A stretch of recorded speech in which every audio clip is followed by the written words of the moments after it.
This channel does not promote any violent, harmful, or illegal activities. All content provided by this channel is meant for an educational purpose only. প্রকাশিত দ্বিতীয় দফার supplementary list commission সূত্রে খবর, দ্বিতীয় তালিকায় 12 লক্ষের নাম, দুটি অতিরিক্ত তালিকা মিলিয়ে 22 লক্ষের নাম প্রকাশ। বিবেচনাধীনদের মধ্যে 37 লক্ষের নিষ্পত্তি হয়েছে, তার মধ্যে প্রায় 40% নাম বাদ পড়েছে। এরপর জানবো, শ্রাবন্তী সাহা আমাদের সঙ্গে রয়েছেন, কথা বলবো তার সঙ্গে। শ্রাবন্তী, দেখো 37 লক্ষ নামের ভোটারের নামের নিষ্পত্তি হয়ে গেছে। তার মধ্যে প্রথম সাপ্লিমেন্টারি তালিকায় 10 লক্ষ এবং গতকালে যে দ্বিতীয় সাপ্লিমেন্টারি তালিকা সেখানে 12 লক্ষের নাম প্রকাশিত হয়েছে। সেক্ষেত্রে 22 লক্ষ নাম এই মুহূর্তে প্রকাশিত হয়েছে। সেক্ষেত্রে এখনো পর্যন্ত যেটুকুনি জানা যাচ্ছে এর মধ্যে 40% প্রায় 40% নাম ডিলিশনের খাতায় রয়েছে, বাদ পড়েছে, এবং বাদ বাকি 60% নাম সেটা ইনক্লুশন অর্থাৎ নাম উঠে গেছে। এখনো বাকি রয়েছে প্রায় 25 লক্ষেরও কাছে নাম।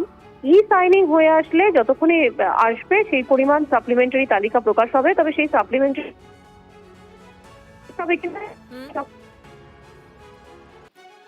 শ্রাবন্তী আপাতত ধন্যবাদ।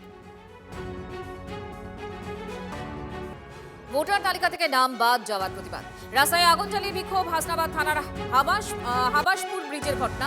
উত্তপ্ত পরিস্থিতি সামালিতে ঘটনাস্থলে কেন্দ্রীয় বাহিনী। হাসনাবাদ ব্লকের 252 নম্বর বুথে ভোটারের সংখ্যা 1800, 655 জনের নাম বাদ ভোটার তালিকা থেকে। আর বিক্ষোভকারীদের দাবি, বিএলও, ইআরও এবং বিডিও অফিসে যোগাযোগ করেও কোনো সদুত্তর পাননি। অনিশ্চয়তা কাটিয়ে অবিলম্বে ভোটার লিস্টে নাম তোলার দাবি বিক্ষোভকারীদের। অ্যাডজুডিকেশনে সিই ছিল প্রায় 800-র উপরে, তার থেকে আমাদের মোটে 76 জনকে বৈধ ভোটার করেছে, বাকি 649টাকে আমাদের এখানে ডিলিট করে দিয়েছে। আমরা এখানে বংশ পরম্পরায় পরপর বসবাস করছি, এমনকি যাদের 2002 সালে নাম ছিল তাদেরও ডিলিট করে দিয়েছে। একটা ফ্যামিলিতে দেখা যাচ্ছে 4 জন কি 6 জন মানুষ, বাবার নাম নেই অথচ ছেলের নাম আছে। তাহলে এইভাবে যেগুলো ডিলিট করছে আমরা এটা মানতে পারছি না। মানে বর্তমান ইয়ারও থেকে শুরু করে এবং এই যে আপনার ইলেকশন কমিশনারের এই যে খামখেয়ালি মত, এই খামখেয়ালি মতের বিরুদ্ধে আজকে আমরা এখানে প্রদর্শনে নেমে আমরা বিক্ষোভ প্রদর্শন করছি। যাদের বৈধ পেপার আছে তাদের নাম ডিলেট তুলে দিয়ে তাদের নাম তুলে দিতে হবে।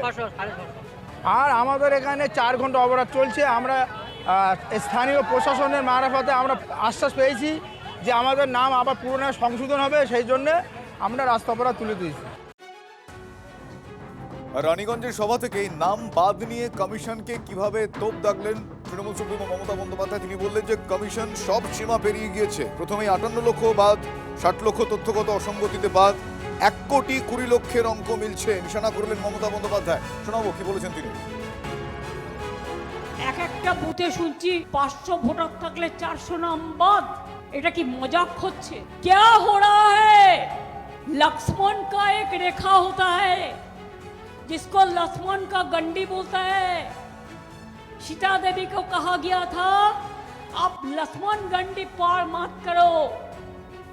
BJP is crossing all the limits. First supplementary list কোথায় গেল?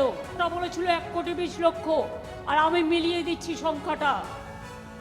প্রথমেই 58 লক্ষ বাদ হয়েছে, মানে প্রায় 60। সেটা খোলাই হয়নি। তারপর 60 লক্ষ লজিস্টিক্যাল ডিসক্রিপেন্সি। তোমরা এআই দিয়ে নাম ভুল করেছো, এমনকি জাজেদের নাম পর্যন্ত অ্যাডজুডিকেশন লিস্টে ঢুকিয়ে দিয়েছো। এর কোনো লজ্জা নেই, কারণ একটা কান কাটা থাকলে দুটো কান কাটার ভয় থাকে। এদের তো দুটো কানই কাটা। নিয়ম ভঙ্গের জের রেলের চাকরি থেকে বরখাস্ত স্বপ্না বর্মন। চাকরি থেকে ইস্তফা না দিয়েই তৃণমূলে যোগ দেন স্বপ্না। কয়েকদিন ধরে প্রাক্তন ক্রীড়াবিদের সঙ্গে রেলের টানাপোড়েন, নিজের দোষ স্বীকার করে গতকাল রেলকে চিঠি রাজগঞ্জের তৃণমূল প্রার্থী।